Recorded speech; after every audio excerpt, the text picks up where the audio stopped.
আসসালামু আলাইকুম viewers, welcome back to my channel Tuya easy কিচেনে আপনাদের সবাইকে স্বাগতম। আজ সিম্পল একটা রেসিপি নিয়ে আপনাদের সামনে হাজির হলাম। অসুস্থ রোগীর চিকেন স্যুপ। এখন চারিদিকে সবাই অসুস্থ হচ্ছে, জ্বর, সর্দি, কাশি, ডেঙ্গু জ্বর, বিভিন্ন রকম অসুখ বিসুখ লেগেই আছে। তা এই স্যুপটা রোগীদেরকে বানিয়ে দিতে পারেন, খুবই পছন্দ করবে। তা আশা করি আমার রেসিপিটা আপনাদের ভালো লাগবে। চলুন মূল রেসিপিতে যাই।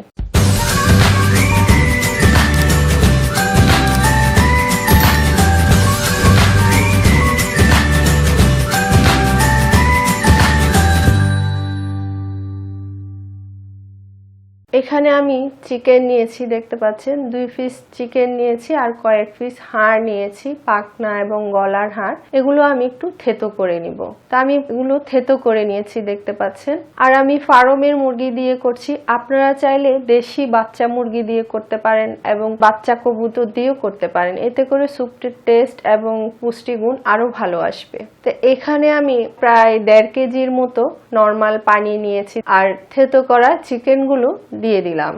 আদা বাটা দিয়ে দিলাম 1/2 চা চামচ, রসুন বাটা দিয়ে দিলাম 1/2 চা চামচ, একটা তেজপাতা দিয়ে দিলাম। এগুলো আমি ফুল আঁচে 15 থেকে 20 মিনিট সিদ্ধ করব। ঢেকে দিলাম। ফিরে আসলাম 20 মিনিট পর।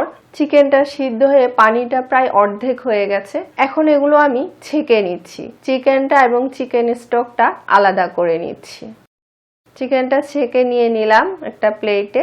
আর চিকেন স্টকটা আমি আবার সেম পাতিলে ঢেলে নিয়ে নিচ্ছি। এটা দিয়ে আমি স্যুপটা রান্না করব। এখন আমি এক সাইডে রেখে দিলাম।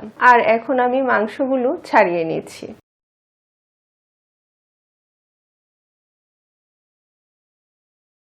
তো আমি মাংসগুলো দেখতে পাচ্ছেন এভাবে ছাড়িয়ে নিয়েছি সব। এখন আমি এক সাইডে রেখে দিলাম।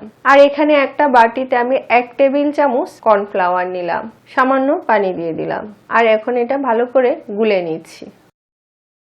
এটা গুলে আমি এক সাইডে রেখে দিচ্ছি। ছেঁকে রাখা চিকেন স্টকটা চুলায় বসিয়ে দিলাম আর দিয়ে দিচ্ছি হাড় ছাড়ানো মাংসগুলো।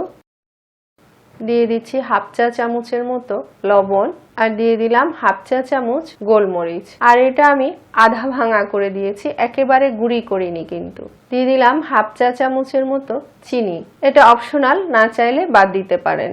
এটা এখন আমি নেড়ে চেড়ে মিডিয়াম আঁচে ফুটিয়ে নিব। দেখতে পাচ্ছেন ফুটে উঠেছে। এই পর্যায়ে আমি গুলে রাখা কর্নফ্লাওয়ারটা অল্প অল্প করে দিচ্ছি আর সঙ্গে সঙ্গে এভাবে নেড়ে দিচ্ছি, যাতে কোনো দিকে দলা পাকিয়ে না থাকে। দেওয়ার সাথে সাথে এভাবে নাড়তে হবে। পুরোটাই দিয়ে দিলাম। এখন নেড়ে চেড়ে এটা ভালো করে ফুটিয়ে নিতে হবে। দিয়ে দিলাম একটা কাঁচা মরিচ কুচি। আর কাঁচা মরিচগুলো আমি একটু বড় বড় করে কেটে দিয়েছি।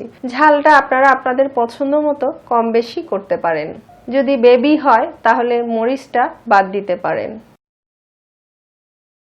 দেখতে পাচ্ছেন একদম ভালো করে এটা ফুটে উঠেছে। এ পর্যায়ে আমি একটা ডিম ভালো করে ফাটিয়ে নিয়েছি। এটা এখন আমি অল্প অল্প করে দিয়ে দিব আর সঙ্গে সঙ্গে এটা নাড়বো।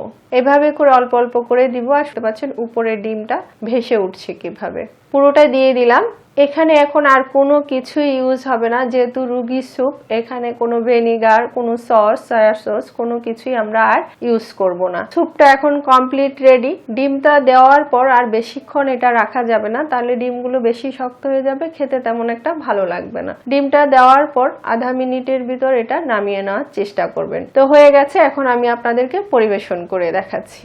এখানে আমি পরিবেশনের জন্য 2 টুকরো লেবু আর অল্প একটু সস নিয়েছি আর এটা বাটিতে এটা পরিবেশন করে দেখাচ্ছি। লেবু রসটা একটু চিপে দিয়ে আপনাদের চাহিদা মতো হালকা এটাতে টমেটো সস দিয়ে পরিবেশন করতে পারেন। তবে যদি কিনা সস হয় চেষ্টা করবেন সসটা অ্যাভয়েড করতে। শুধু লেবুর রস দিয়ে পরিবেশন করবেন, এতে খেতে এটা ভীষণ ভালো লাগে। তবে বেবিরা খেতে চায় না, হালকা একটু টমেটো সস ইউজ করতে পারেন, নয়তো আর কিছুই লাগবে না। এটাই স্বাস্থ্যকর, এটা এভাবেই খাওয়ানোর চেষ্টা করবেন রোগীদেরকে। আশা করি ভালো লাগবে। এতক্ষণ আমার ভিডিওটা দেখার জন্য আপনাদের সবাইকে অনেক অনেক ধন্যবাদ। আবার অন্য কোনো রেসিপি নিয়ে আপনাদের সামনে হাজির হব। সবাই ভালো থাকবেন। আল্লাহ হাফেজ।